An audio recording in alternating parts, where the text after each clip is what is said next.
Hey, Lou Mosca, Chief Operating Officer of American Management Services, and obviously, you know, these guys on the Shark Tank are very well to do. They've created great wealth for themselves and their families.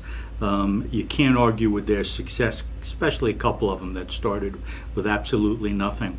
And I'm almost a little bit embarrassed to tell you this, but I think Mark Cuban is an absolute hypocrite sometimes. So I read an article recently, or I listened to a radio broadcast recently, where he was talking about startups should not borrow money, should not get money from investors.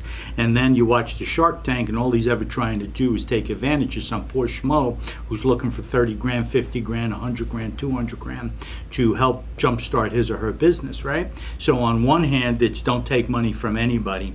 On the other hand, let me see if I could take advantage of you and get a lot of equity out of your business. So I think that's extraordinarily hypocritical.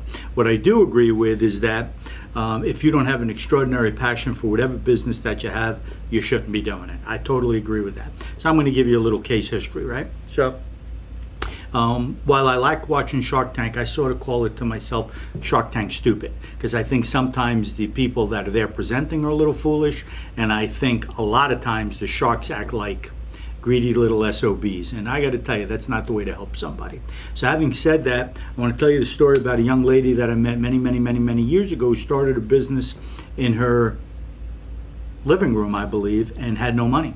And what she chose to do was fund it by using credit cards, and rang up significant six-figure debt on her credit cards. And her logic was she believed so much in her business that even at 15, 16, 17, 18% interest, she didn't care. If it blew up, she would pay it off $200, $300, $400 a month for the rest of her life. But she believed so much in her business, so much, she went from zero to almost $9 million a year in revenue in less than 3 years.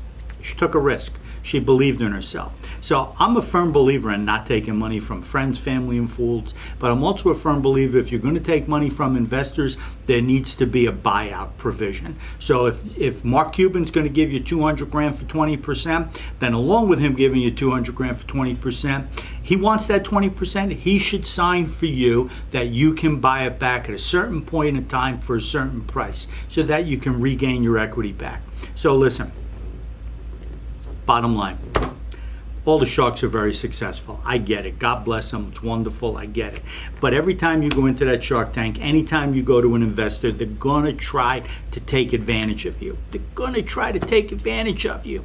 Don't allow it. And the way to not allow it is to have a provision to buy back those shares, that equity, that money that they put in. Okay? So if you love it, you have a burning passion, you're willing to work 2,000 hours a day on your business, swing the bat, mortgage your house, take a home equity loan, borrow against your 401k, tap out your credit cards, swing for the fences. You deserve nothing but greatness. If I can help anytime, give me a call, 800-743-0410. Press the damn button and hit the bell and subscribe now. Have a great day.